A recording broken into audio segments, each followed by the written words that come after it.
Jaya Radha Madhava Kunja Bihari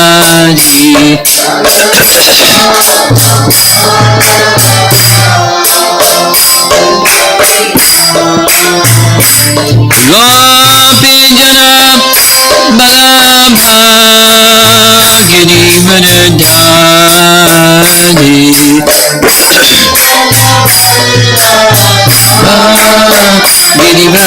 Vṛndāvana Gopi Jana Balabha Giri Vṛndāvana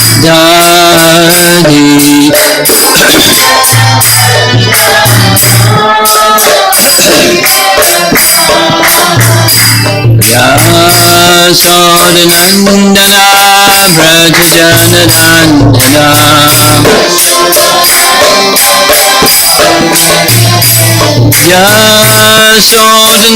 Yasodhanandana Vrajajanandana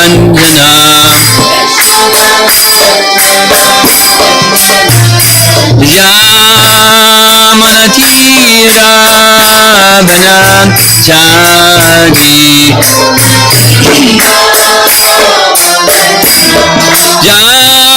Yamanatira Vanachari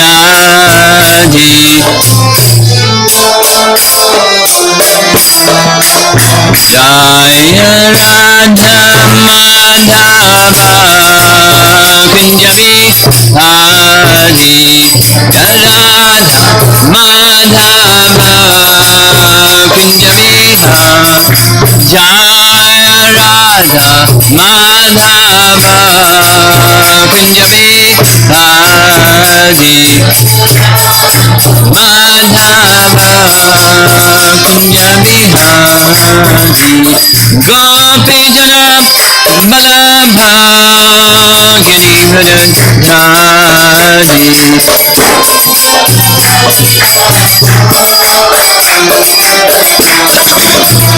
Gopi Jana Balabha Giri Vṛndāvana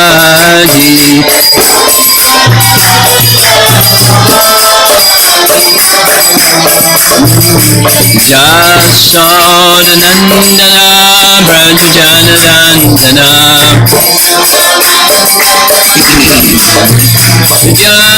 Yasodhanandana Vrajajanandana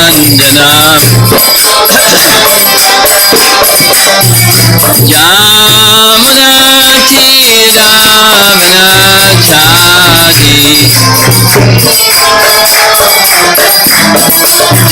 Yamanatira Vanachari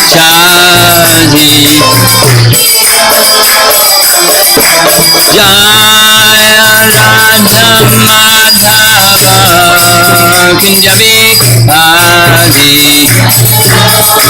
Madhava Kunja Bihari Jaya Radha Madhava Kunja Bihari Madhava Kunja Bihari Jayo Vishnu Pad Paramahamsa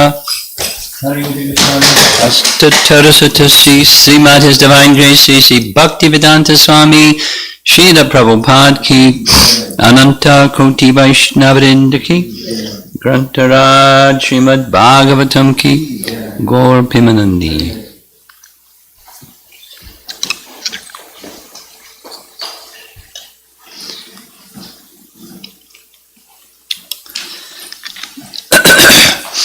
Om Namo Bhagavate Vasudevaya. Om Namo Bhagavate Vasudevaya. Om Namo Bhagavate Vasudevaya. Om Namo Bhagavate Vasudevaya. Om Namo Bhagavate Vasudevaya. We're resuming Akrūra's journey from Mathura to Vṛndāvana, contemplating meeting Krishna. And so far, it's been a wave of, according to our acharyas, sanchari bhavs, this emotion, that ecstatic emotion, next ecstatic emotion. And his thoughts are going to continue, but this one is a little different. It's not just an ecstatic emotion, it's some pretty heavy philosophy. So, put on your philosophy cap, here we go. Text number 11, 1038:11. He, Krishna, he is the witness of material cause and effect, yet he is always free from false identification with them. Them means cause and effect. By his internal potency, and this is an important phrase, by his internal potency, sva-mayaya, by his internal potency. There's also sva-tejasa in the same verse, his personal potency, his material creative potency. So, by his internal potency, he dispels the darkness of separation and confusion. We'll hear about separation and confusion. Vida, the idea of being separate. And Brahma, B-H-R-A-M-A, bewilderment. So, by his internal potency, he dispels the darkness of separation. Separation. Now, living entities are separated material energy, bina, prakriti, astada. But the word is not bina, it's vida. Or in the teaching of Kapila to Devahuti, living entities, even in devotional service, if their interests are separate from Krishna's interests, then they're in this separate category. They're connected but separate. Prabhupada translates it as the separatist mentality. So, his internal potency dispels that, the darkness of separation and Brahma, confusion.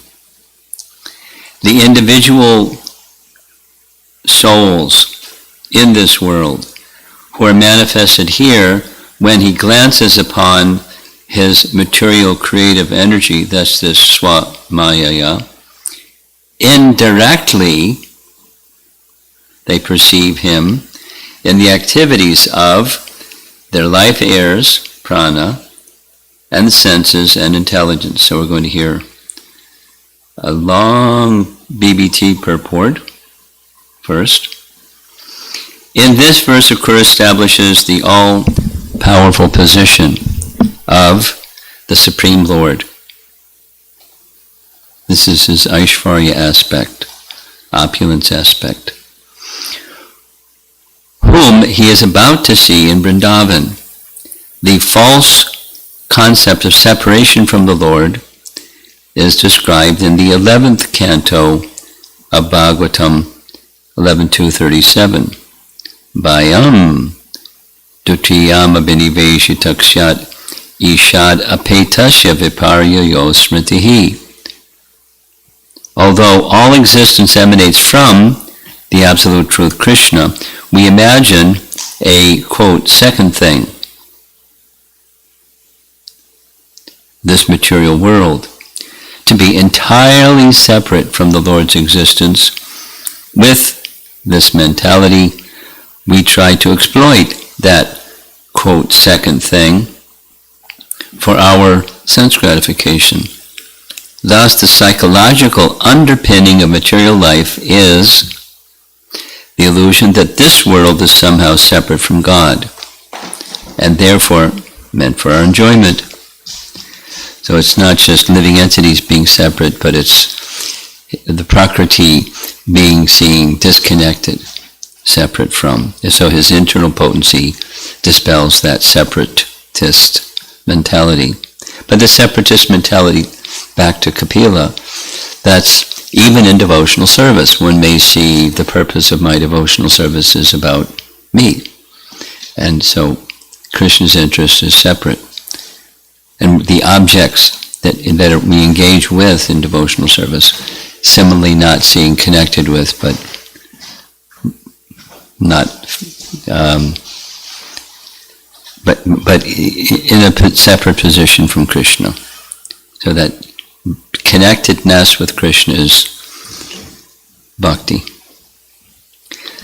Paragraph. It is ironic that the impersonal philosophers in their radical renunciation of this world claim it to be utterly false and totally separate from the Absolute. Unfortunately, this artificial attempt to divest this world of its divine nature, or in other words, its relation to God, does not lead people to utterly reject it, but rather to try to enjoy it.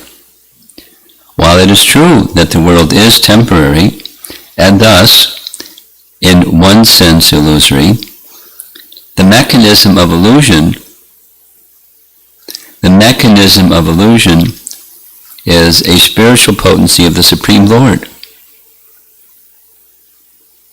You can't be in Maya without the Lord giving some potency to be in Maya.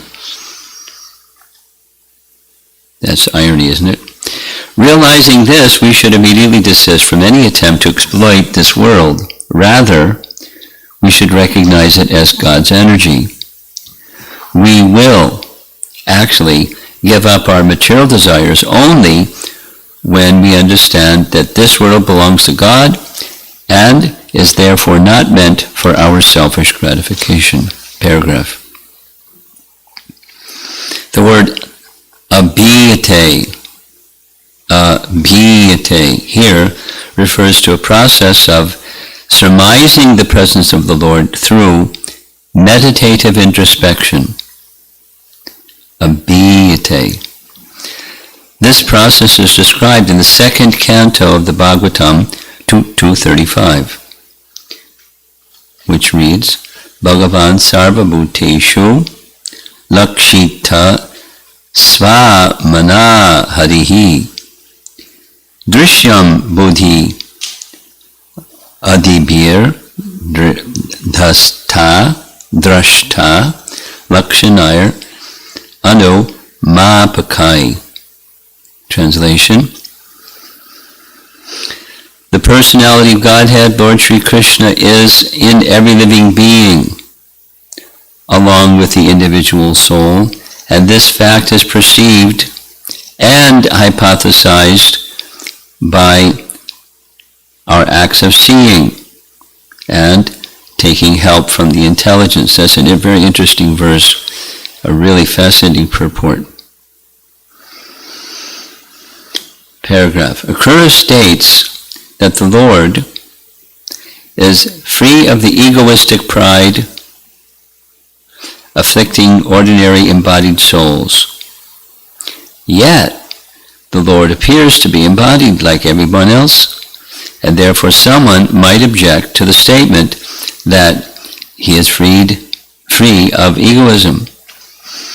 Srila Vishwanath Chakravarti comments on this puzzle as follows, quote, how can we distinguish between being free of false ego and being afflicted by it? Quote, if a living entity is situated in a body, argues our objector, he will encounter the unhappiness and confusion that occur within it, just as a person living in a house, whether he be attached to it or not, cannot avoid experiencing the darkness, warmth, and cold that occur within it, unquote. I'll read it again. This objection is answered as follows.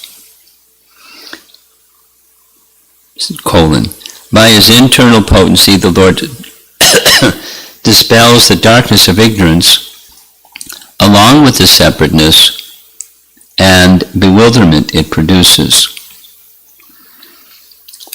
So let's read it again. It's an interesting paragraph. Starting at the beginning of the paragraph, Akrūra states that the Lord is free of the egoistic pride afflicting ordinary embodied souls. Yet, the Lord appears to be embodied, like everyone else. And therefore, someone might object to the statement that he is free of egoism. Srila Vishwanath Chakravarti Thakur comments on this puzzle as follows, quote, "How can we distinguish between being free of false ego and being afflicted by it? For example, if a living entity is situated in a body," our objector will argue, "if a living entity is situated in a body, he will encounter the unhappiness and confusion that occurs within it, just as a person living in a house, whether he is attached to it or not, cannot avoid experiencing the darkness, warmth, and cold that occurs within it." This objection is answered as follows. What's that? By his internal potency, the Lord dispels the darkness of ignorance, along with the separateness and bewilderment it produces. So it's this protection of the Lord, and anyone who is connected with him as well, is by the agency of his internal potency. The darkness of ignorance goes away, sense of separateness goes away, bewilderment goes away.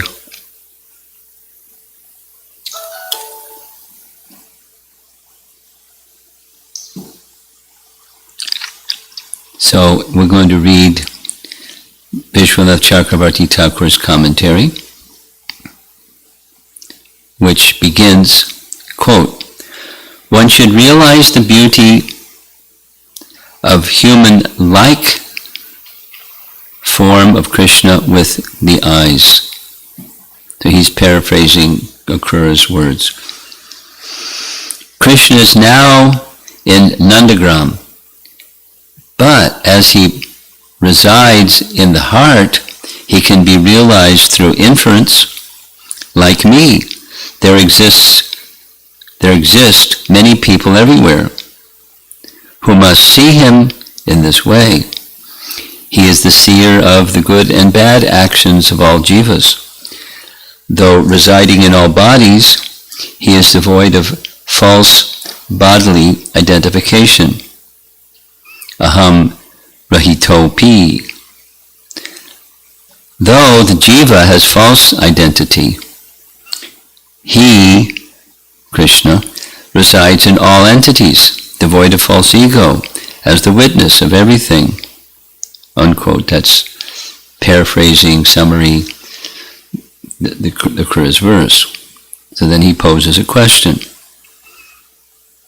Why should there be consideration of having or not having false ego? As long as one is situated in a body, he must be subject to sorrow and delusion. If one is situated in a house, whether attached or unattached, he'll experience darkness, hot or cold. Then the reply, quote, "By the Chit Shakti or Sva Tejasa," because that's in the verse, Sva Tejasa, that's, he's equating, it takes a while to get used to how our acharyas use terminology, or anyway, so Chit Shakti is used interchangeably with Sva Tejasa, that's his potency, and it's also, we're going to hear, it's used interchangeably with Yogamaya. Now there's different aspects of Yogamaya that are very specific, but there's an overlap. It's not a one-to-one correlation interchangeably in all circumstances. But so his spiritual potency, that's Chit Shakti. That's standard. Chit Shakti means spiritual potency. Spiritual potency means Chit Shakti. There's divisions of his spiritual potency, Yogamaya being one of them. But so another term, Chit Shakti, is Svat Tejasa in the verse. So by Chit Shakti or Svat Tejasa, ignorance and its results, namely separateness and illusion, cannot touch him. He's far from that by his spiritual potency. Ignorance and its results, separateness and illusion, cannot touch him. That's what the verse is saying, and the verse is addressing a doubt.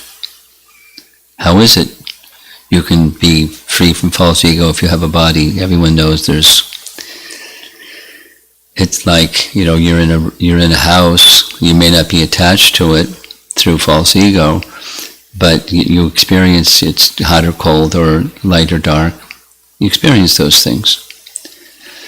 So by Chit Shakti, there's not identification. That's the illusion kind, the separateness kind, the ignorance kind. From the creation of the jiva, this is not the soul, it's the covering. The jiva in that sense is the body-mind of the living entity. From the creation of the jiva, endowed with prana, senses and intelligence, that's in the verse. Prana, we know. Senses, we know. Intelligence, we know. Part of the covering. One can infer the Creator and infer His presence in each body, as it has been said. Guna prakashayar anumiyate bhavan. Where's that from? That's from the prayers by the demigods to Krishna within the womb. Canto 10, Chapter 2, that phrase comes in that section. Guna prakashayar anumiyate bhavan. Meaning, the most fortunate result is to realize the beauty of your form. So we'll hear some more. The other commentators are going to use that same reference. Guna prakashai means guna prakashai, prakash, the awakening of such transcendental knowledge. In this case, guna, the quality of Krishna is being awakened by the most fortunate persons. Anumiyate means becomes manifested, and bhavan is your lordship. So Prabhupada's translation of that BBT is, only by your presence can one understand the transcendental nature of your lordship. Only by your presence. There's this, it's an important philosophical point and a practical application point. Meditation, the process of meditation without bhakti is possible. And let's say the yogis, they're practicing at meditation, and after long, many lifetimes, much austerity, they may be able to meditate upon the Paramatma feature of the Lord. They may even realize the Paramatma feature of the Lord. But like Gopakumar going to Tapaloka, and they were able to meditate upon the form of the Lord. And they liked it. They would do it for a long time because they felt something. But that kind of meditation is not the same as directly seeing, which is the Akrūra situation also. In his heart he's seeing, but he wants to, in Krishna's presence, see. So that's what's being discussed here. what's the highest stage of seeing. It's not just the physical eyeball, or the senses that are powering the sense organ, but it's at the soul level, that direct experience through the medium of the sense organ and the power of sense. That's made possible by Krishna's Chit Shakti. He can reveal himself. We don't have to go see him. He can just reveal himself at any time, however he likes. But it's a Leela where he's anticipating going to see Krishna.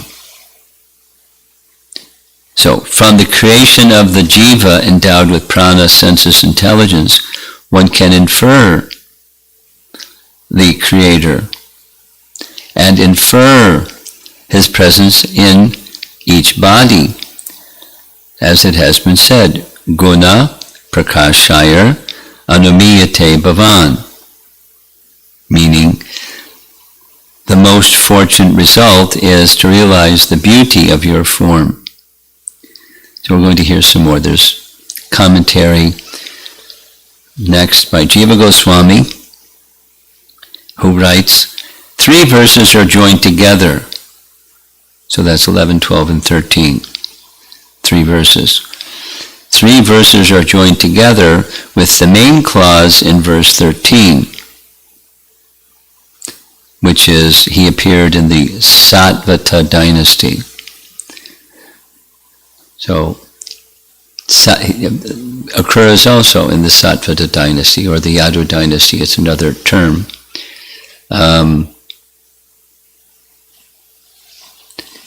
11, 12. So his position, Krishna's position, is beyond cause and effect. That's what's being said.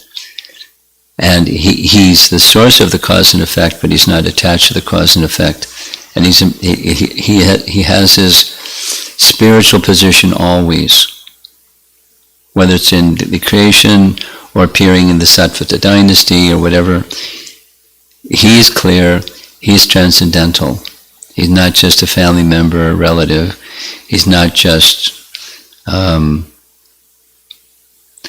cause of cause and effect, but he is not at all identified with it. He's expanding on Krishna Tattva. So here's the BBT translation of text 13 of this chapter. That same Supreme Lord has descended into the dynasty of the Sattvatas to delight the exalted demigods who maintain the principles of religion he has created. Residing in Vṛndāvana, he spreads his fame, which the demigods glorify in songs, and which brings auspiciousness to all. So with relation to text 13, in that little phrase, he appeared in the Satvata dynasty, Sridhar Swami says that these verses answer the objection. What's the objection? If Krishna enjoys and performs actions like us, how can he be considered Vishnu?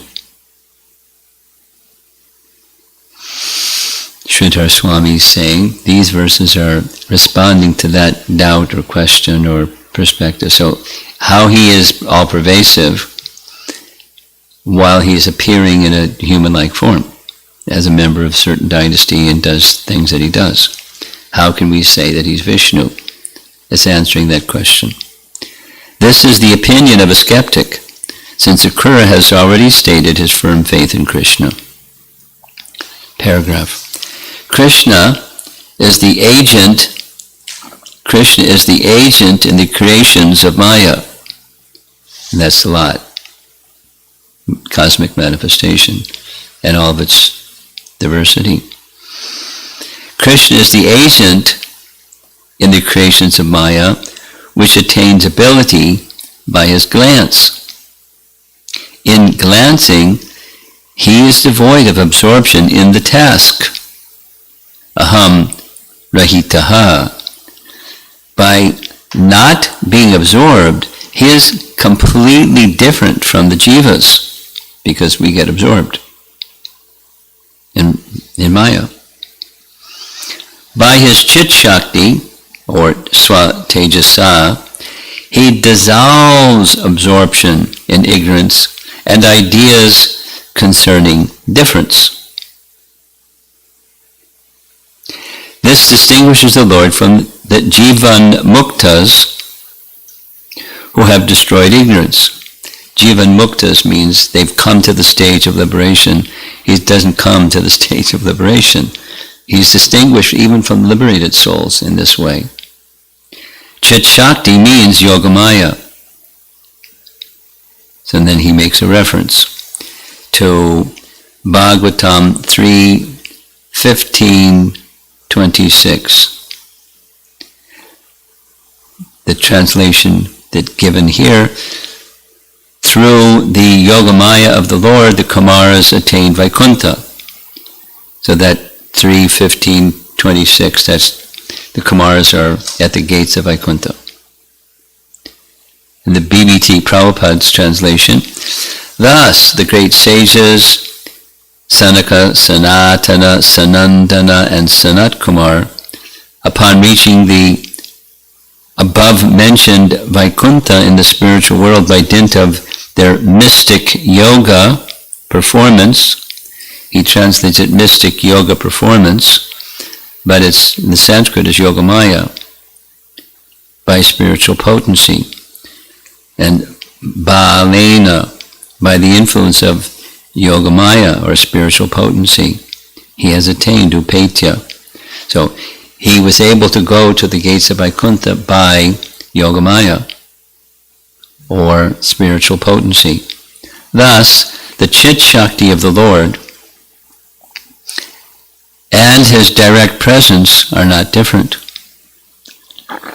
So either way, the Kumaras going to the gates of Vaikuntha, or the Lord manifesting himself before someone.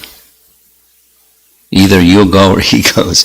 It's dependent upon his Chit Shakti, and not otherwise. You can't go there, and you can't see him here. Although he's all pervasive, that's the Vishnu part. The Shakti causes destruction of ignorance, that's Chit Shakti. The Lord is perceived by the jivas endowed with karmendriyas, the indriyas of karma, working senses, karmendriyas. So, jiva is helping us because karmendriyas is not in this verse, text 11, but prana is. So prana works the working senses, or is the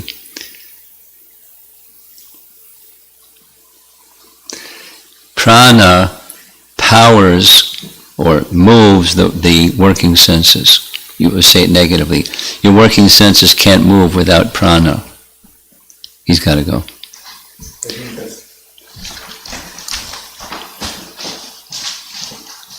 So, let's do it again.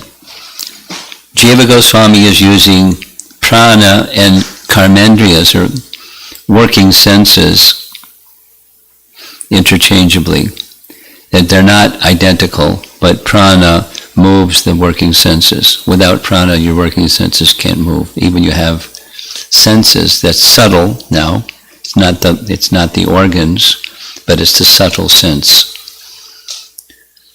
And then Gyanendriyas, okay. Aksha. What's Aksha? Aksha. And the Antakarana. Prana, Aksha, and Antakarana. Now, that Antakarana is not in the verse, but let's see here. Dībihi. So Dībihi, that's intelligence. Bodhi, or D. But D, Antakarana is a term that it's used by our acharyas It's hard to find it other than our acharyas. I've searched. And to me it seems it's the impressions, the sum total impressions within the mind.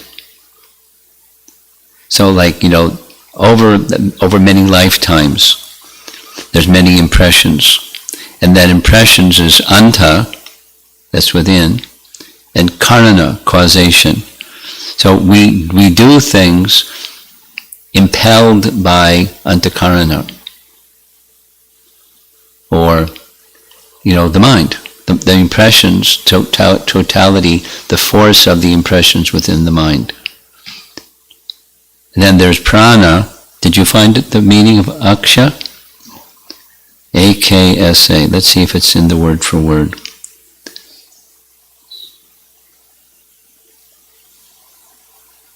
Yeah, the senses. The senses. That's in the word for word. Aksha is the senses. Aksha. That's what it says here. Maybe there's other meanings. Huh? Yeah, that's right. That's right, thank you. That's right. Aksha. Yeah. How did I miss that? Okay, now back to where we were. Aksha. The Lord is perceived by the jivas endowed with, so the jivas are endowed with prana, aksha, and divihi. So, life, air, senses, and the mind. So one can say it negatively or reverse. One can perceive the Lord through all three of them, but it's indirectly.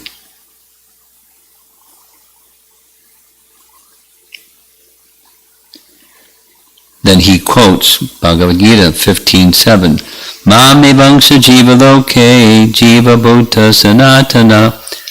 This is the angsa. The eternal jivas are my angsas, because that's in the verse. So who are the angsas? It's the living entities.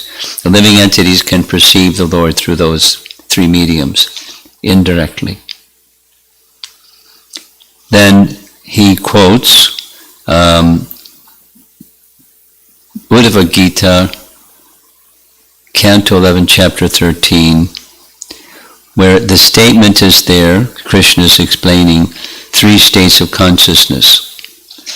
What are the three states of consciousness? Waking, sleep, and deep sleep.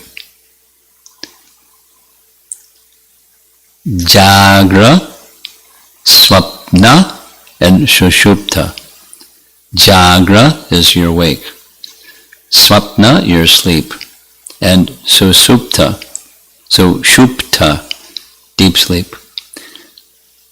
Waking, sleeping, and deep sleep, the three functions of the intelligence, are caused by the three gunas. The jiva is ascertained to be different from these three states, since it is only the witness of them. That's his translation of 11:13:27. Thus, in this verse, Atman refers to the jiva. All of that was to make that declaration. The angsa and the jiva, and that's what was being referred to. The pure jiva, as the observer, can perceive the Lord through, though covered by senses, and antakarana, that's the mind, the sum total of mental impressions. These jivas are endowed with senses by Maya, by the glance of the Lord. Since Maya does not have capacity on her own, the jivas do not have enough knowledge on their own to accomplish this, since they are dependent on the Lord. The Lord who is the Lord who is attached to performing playful actions among the trees of Vṛndāvana And in the gopis' houses, sadaneshu, can be perceived in front of these jivas. Again and again, Akrūra has had doubts that he would see Krishna since he was so playful. Since Krishna would perceive that Akrūra was not attached in their type of prema, Krishna may not be visible to his eyes. Very complicated. Interesting and quite complicated. Or because Krishna destroys the jiva's ignorance and the resultant perception of difference and confusion, Brahma, by his chit shakti in their bodies, so as he, also the living entities connected with him, become freed from those shortcomings. The Lord is perceived by conditioned jivas, produced by the Lord's Maya, by jivas who have attained action and knowledge senses, as well as antakarana by the influence of cause and effect. Without that influence, the senses, etc., cannot do their actions. That's the end for this morning. So it's pretty complicated, highly philosophical. It reminds me of chapter 87 of the 10th canto. It's really complicated. Or subtle. Maybe complicated isn't the right word. Boiling it down to some simple points, to perceive Krishna is possible through the agency that Krishna's creative potency provides living entities, the jiva, with coverings, prana, gyanendriyas, and karmendriyas. So one can perceive him indirectly, because the seeing is at the level of the soul and the agency. If one is benedicted by Krishna's spiritual potency, then those deluding forces won't work. Just as for Krishna, the deluding forces also don't work because of the same chit shakti. So there's him and there's the living entity. And although he's manifests a form, one, it's not a material form. And even it's a form, he's not influenced by having a form, but has senses, mind, and intelligence, because he has chit shakti. And then comes this doubt, well, wait a minute, if you're in a body, then you're going to experience things even if you're not identifying with it. It doesn't mean that doesn't mean that he's not conscious any more than the living entity can be conscious of him even when within a body. But they're not identifying with the body, they're identifying with him. And how does that be made possible? He can appear before one through his chit shakti. It's kind of building on something that came right at the very beginning of his, how am I, I'm an insignificant, covered, attached living entity. How is it that I'm going to be able to see Krishna? I'm disqualified. Then comes, well, he's merciful, so he can make himself available. He makes himself even available to bad people. So certainly he can make himself available to me. So now this is taking that, it's going a little more deeply, philosophically. How is that perception? Like that reference to that Canto 2 verse, that one can perceive the Lord by taking help from the intelligence. You familiar with that verse and purport? It's interesting, and it's not this. It ends up not being the same as seeing his personal form, but it's a philosophical seeing the Lord with help of the intelligence. So he hasn't seen the Lord yet. He is confident that he will.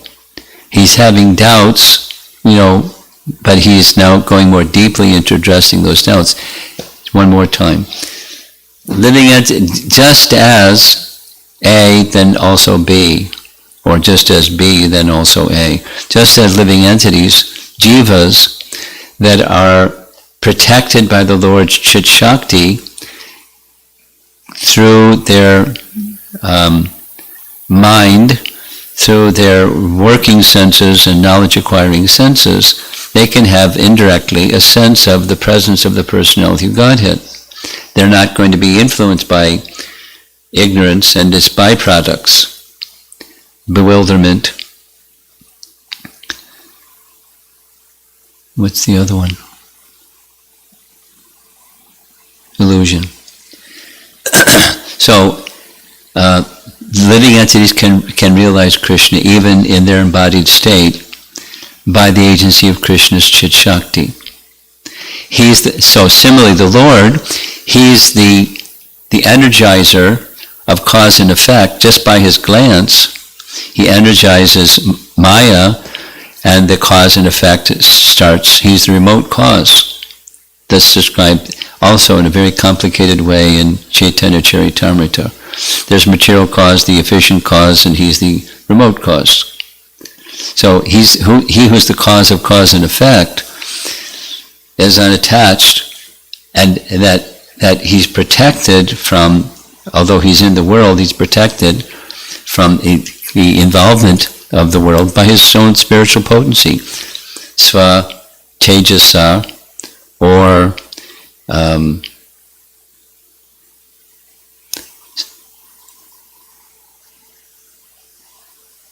what's the other term?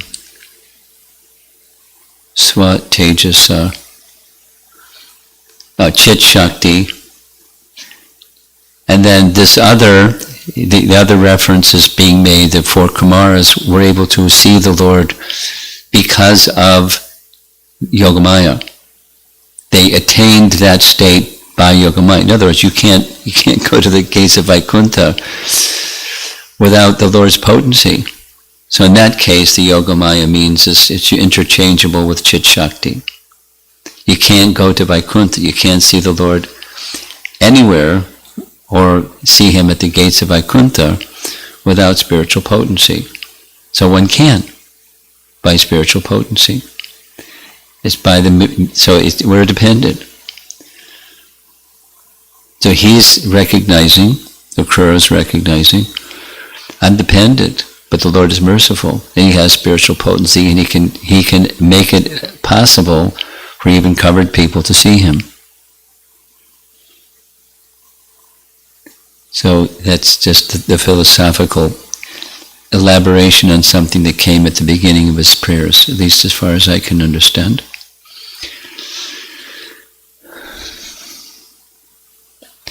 After. Let's see if there's some discussion. Kind of high philosophy, isn't it?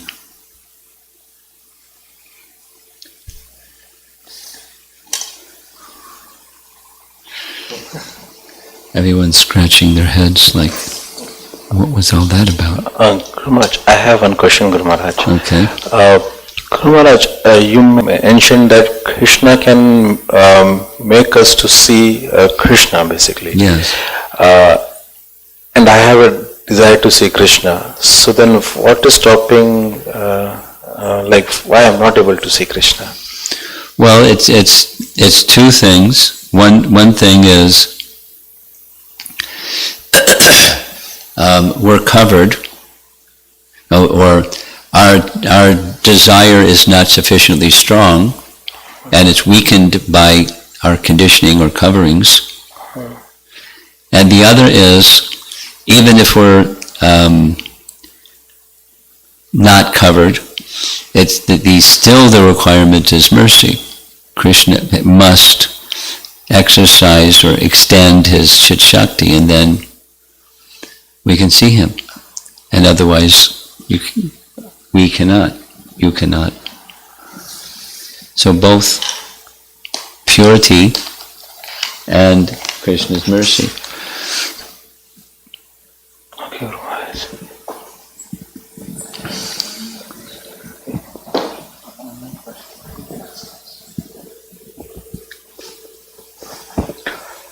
Are there some online questions? Okay, you want to read them? First I'm asking the, Oh, you have something, okay. is it similar to in Bhagavad Gita 2.20, there is an analogy which states that even a child can understand that there is, when the sun is behind the cloud, even a child can understand that the sun still exists because the light is there, and therefore we can understand. It's yes. That's inference. That kind of understanding is inference. It's anuman, by inference.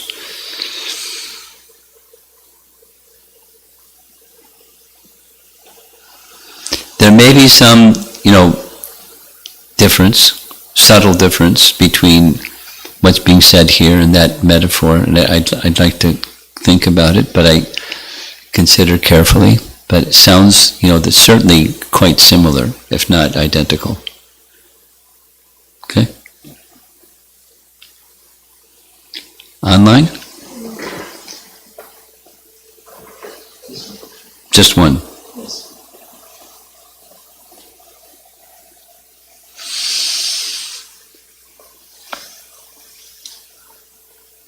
This is a question from Tulya Mataji. Okay. Maharaj, you mentioned that even in devotional service, one's motivation may be separate from Krishna. I sometimes pray that I carry out my tasks to please Krishna. How to overcome separatist mentality towards Krishna while rendering devotional service? Well, you'll get a really close and elaborate explanation in Canto 3, Chapter 29, the beginning verses. It describes devotional service influenced by the modes. The short answer is by coming to the mode of goodness, where ignorance and passion become reduced.